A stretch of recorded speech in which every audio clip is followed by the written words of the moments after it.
श्री राम समर्थ। श्री गणेश जी को, माँ सरस्वती को, श्री समर्थ सद्गुरु जी को प्रणाम करके कुछ पल भगवती का चिंतन करके श्रीमद् देवी भागवत सारामृत कथा श्रवण करेंगे। ओम ऐं ह्रीं क्लीं चामुंडाय वीच्चे। ओम ऐं ह्रीं क्लीं चामुंडाय वीच्चे। ओम ऐं ह्रीं क्लीं चामुंडाय वीच्चे। ओम ऐं ह्रीं क्लीं चामुंडाय वीच्चे। ओम ऐं ह्रीं क्लीं चामुंडाय वीच्चे।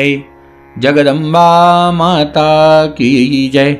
सर्वमंगल मांगल्ये शिवे सर्वार्थ साधिके शरण्ये त्र्यंबके गौरी नारायणी नमोस्तुते। सभी श्रोताओं को सादर नमस्कार। श्री जगदम्बिकायै नमः।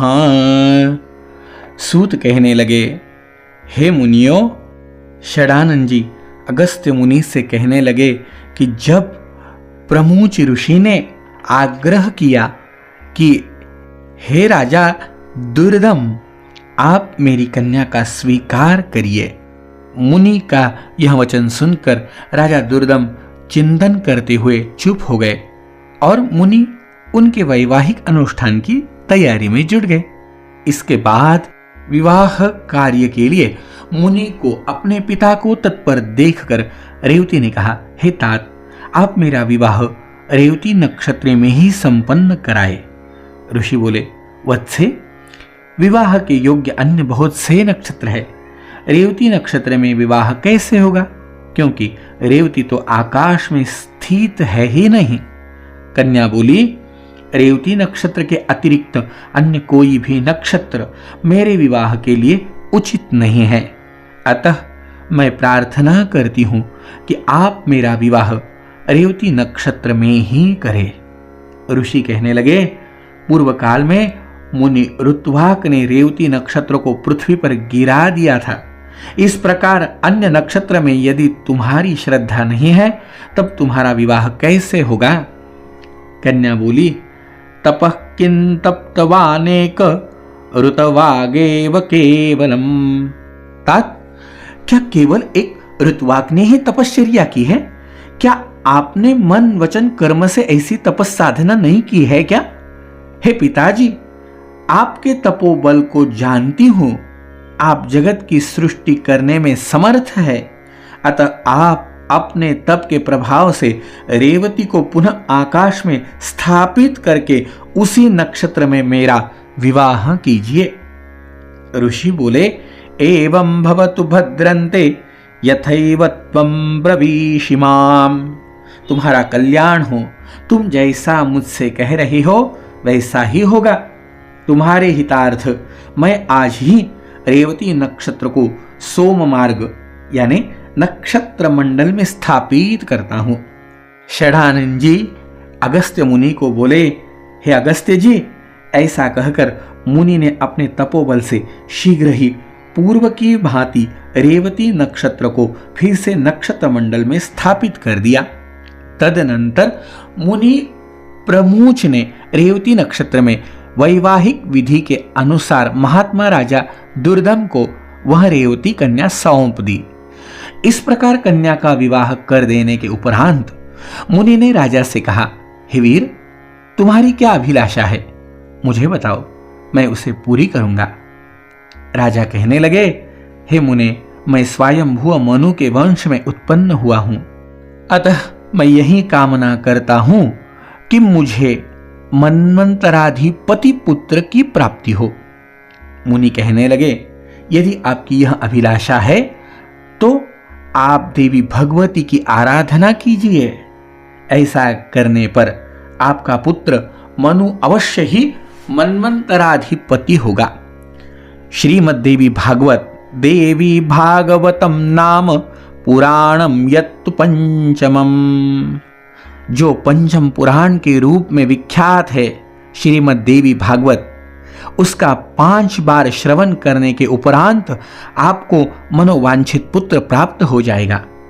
रेवती के गर्भ से उत्पन्न रैवत नाम वाला 5वां मनु वेदवेत्ता शास्त्र के तत्वों को जानने वाला, धर्मपरायण तथा अपराजेय होगा। मुनि प्रमुच के इस प्रकार कहने पर प्रसन्न होकर प्रतिभा संपन्न राजा दुर्दम ने मुनि को प्रणाम किया और वे भार्या रेवती के साथ अपने नगर चले गए। महामती राजा दुर्दम ने अपने पितामह से प्राप्त राज्य पर शासन किया और उस धर्मात्मा ने औरस पुत्रों के भांति अपनी प्रजाओं का पालन किया। एक बार उनके यहां महात्मा लोमश ऋषि पधारे। राजा दुर्दम ने उन्हें प्रणाम किया और उनका विधिवत पूजा कर दोनों हाथ जोड़कर कहा, भगवंस्त्वत्प्रसादेन श्रोतृमिच्छामि भो मुने। हे भगवान, हे मुने, यदि आप कृपा करें तो मैं पुत्र प्राप्ति की कामना से आपसे देवी भागवत नामक पुराण सुनना चाहता हूं। राजा का यह वचन सुनकर लोमश मुनि प्रसन्न हो गए और बोले, हे राजन, श्रुत्वा वाचम प्रजाभर्तृ, आप धन्य हैं, क्योंकि तीनों लोकों की जननी देवी भगवती में आपकी ऐसी भक्ति हो गई है। देव, दानव तथा मानव की आराध्या परा भगवती जगदम्बा में यदि आपकी भक्ति उत्पन्न हुई है तो आपकी कार्य सिद्धि अवश्य होगी। अतएव हे राजन, मैं आपको श्रीमद् देवी भागवत सुनाऊंगा, जिसके सुनने मात्र से कुछ भी दुष्प्राप्य नहीं है। हे अगस्त्येय, ऐसा कहकर मुनि ने किसी शुभ दिन में कथा का आरंभ किया। अपनी पत्नी के साथ राजा ने 5 बार श्रीमद् देवी भागवत पुराण का विधिवत श्रवण किया। समाप्ति दिवसे राजा पुराणंच मुनिं तथा पूजयामास धर्मात्मा मुदा परमया युतः। कथा समाप्ति के दिन धर्मनिष्ठ राजा दुर्दम ने अत्यंत प्रसन्नता पूर्वक श्रीमद् देवी भागवत पुराण तथा लोमश मुनि का पूजन किया। राजा ने नवारणो मंत्र से हवन करके कुमारी कन्याओं को भोजन कराया और सपत्नीक ब्राह्मणों को प्रभूत दक्षिणा दान द्वारा संतुष्ट किया। अथ कालेन कियता भगवत्याः प्रसादतः गर्भं दधार सा राज्ञी लोक कल्याणकारकम। कुछ समय बीत जाने पर भगवती की कृपा से उस रानी रेवती ने लोक कल्याणकारी गर्भ धारण किया। इसके बाद जब समस्त ग्रह नक्षत्र अपने अपने अनुकूल स्थानों पर थे और सभी मांगलिक कृत्य संपन्न हो गए थे, ऐसे शुभ समय में रेवती ने पुत्र को जन्म दिया। पुण्येथ समय प्राप्ते ग्रहि सुस्थान संगतैः। पुत्र के जन्म का समाचार सुनकर राजा दुर्दम अत्यंत प्रसन्न हुए और उन्होंने स्नान करके स्वर्ण कलश के जल से पुत्र का जात कर्म आदि संस्कार संपन्न किया। यथा विधि च दानानि दत्वा विप्रानतोषयत्। तदनंतर राजा ने विधि पूर्वक दान देकर ब्राह्मणों को संतुष्ट किया। समय पर पुत्र का उपनयन संस्कार करके राजा ने अपने पुत्र को अंगों सहित वेदों का अध्ययन कराया। इस प्रकार राजा का वह रैवत नामक तेजस्वी पुत्र समग्र विद्याओं का निधान, धर्मपरायण, अस्त्र विशारदों में श्रेष्ठ, धर्म का वक्ता तथा धर्म का पालन करता हो गया। इसके बाद ब्रह्मा जी ने रैवत को मनु के पद पर नियुक्त किया और वे श्रीमान मनवंतराधिपति के रूप में धर्म पूर्वक पृथ्वी पर शासन करते रहे। कार्तिकेय जी कहने लगे, हे मुने, इस प्रकार मैंने देवी भगवती के इस प्रभाव का संक्षिप्त रूप से वर्णन कर दिया। इस श्रीमद् देवी भागवत पुराण के महात्म्य का विस्तार पूर्वक वर्णन करने में कौन सामर्थ्यवान है? सूत जी बोले, हे ब्राह्मणों, इस प्रकार श्रीमद् देवी भागवत का महात्म्य तथा उसकी विधि सुनकर और कुमार कार्तिकेय की पूजा कर अगस्त्य जी अपने आश्रम चले गए। इदं मया भागवतस्य विप्रा महात्म्य मुक्तम भवतां समक्षम शृणोति भक्त्या पठति ह भोगान भुक्त्वाखिलान्युक्ति मुपैति चान्ते। हे विप्रो, मैंने आप लोगों के समक्ष श्रीमद् देवी भागवत का यह महात्म्य कह दिया। जो मनुष्य श्रद्धा पूर्वक इसका श्रवण तथा पठन करते हैं वह इस लोकों में संपूर्ण भोगों का सुख प्राप्त करके अंत में मोक्ष प्राप्त करते हैं। सुनो, आपको भी भोग एवं मोक्ष की इच्छा है तो भगवती के गुणगान का श्रवण, भगवती के नाम का चिंतन। देखो, भगवती हो या भगवान हो, जो भी हो, जो हमारा आराध्य है, हमने उनका चिंतन करना यही हमारा पूर्ण कर्तव्य है। इसलिए तो आदरणीय गांधी महाराज जी ने कहा ना कि भगवत चिंतन सभी एक है, इसमें कोई अलग नहीं है, सभी एक रूप में है। सद्गुरु के रूप में जब उन्होंने देखा तो उन्होंने बड़े ही सहजता सरलता से कहा कि हे सद्गुरु, आप कैसे हो? मूर्ति सद्गुरु रायाची सकल संत भगवंत भगवती तव देहि रमति प्रार्थना दीनानाथाची कृपा सिंधु भव तारक अमुचा माय माउलीची। उन्होंने कहा, हे सद्गुरु, आप सभी देवता, भगवती और संतों की मूर्ति हो। आप में सभी देवताएं, देवियां, संत, मुनिगण सब आप में ही है।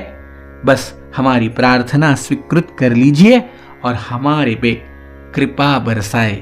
कृपा भी क्या बरसाए? मेरा अंतर तिमिर मिटाओ, सतगुरु ज्योत से ज्योत जगाओ। मेरा अंतर तिमिर मिटाओ, सतगुरु ज्योत से ज्योत जगाओ। हे ज्ञानेश्वर, हे योगेश्वर, हे परमेश्वर, हे सर्वेश्वर, निज कृपा बरसाओ, सतगुरु ज्योत से ज्योत जगाओ। मेरा अंतर तिमिर मिटाओ, सतगुरु ज्योत से ज्योत जगाओ। हे भगवती, हे भगवंत, हे महानुभाव, हे संत जन, सभी आप हमारे सद्गुरु में स्थित है तो आप सभी मिलकर एक ही काम कीजिए। हे ज्ञानेश्वर, हे योगेश्वर, हे परमेश्वर, हे सर्वेश्वर, निज कृपा बरसाओ। बस इसीलिए जीवन मुक्तानंद अविनाशी, सतगुरु कृपा बिन है उदासी। आपकी कृपा के बिना सब उदास है, तो आप हमारे पर कृपा कर दीजिए और आपकी कृपा से हम भुक्ति एवं मुक्ति प्राप्त कर ले और अखंड आपके भजन में तल्लीन रहे। इसी प्रकार श्रीमद् देवी भागवत, देवी भगवती की महिमा, महात्म्य यहाँ ऋषियों ने सुनाया। हमने 5 दिन में यह कथा सुनी। अब हम शुरू करेंगे श्रीमद् देवी भागवत महापुराण। इस महिमा को सुनाकर सूत जी ने जैसी भी कथा सुनाई वैसी ही कथा हमें सुननी है। अगर 5 दिनों में आपको समझने में कुछ दिक्कत हो, जो भी मराठी श्रोता है, लगता है कि यह हम सुन नहीं पा रहे हैं, अगर सुनना चाहते हैं तो अच्छी ही बात है, लेकिन कुछ भी दिक्कत हो, काही जरी अडचण असेल तर नक्की कळवा। सध्या मी श्रीलंकेमध्ये आहे, त्यामुळे आणखीन 3 दिवस आता पुढे कथा तरी प्रसारित होणार नाही। इथून परत आल्यानंतर पुन्हा एकदा सगळ्यांच्या म्हणण्यावर विचार करून, सारासार विचार करून श्रीमद् देवी भागवत मराठीमध्ये प्रसारित करावं कि हिंदी में, मराठी में प्रसारण करना है या हिंदी में, इसके बारे में सोचेंगे, जरूर सोचेंगे और उसके बाद कथा का प्रारंभ करेंगे। तब तक जय जय रघुवीर समर्थ।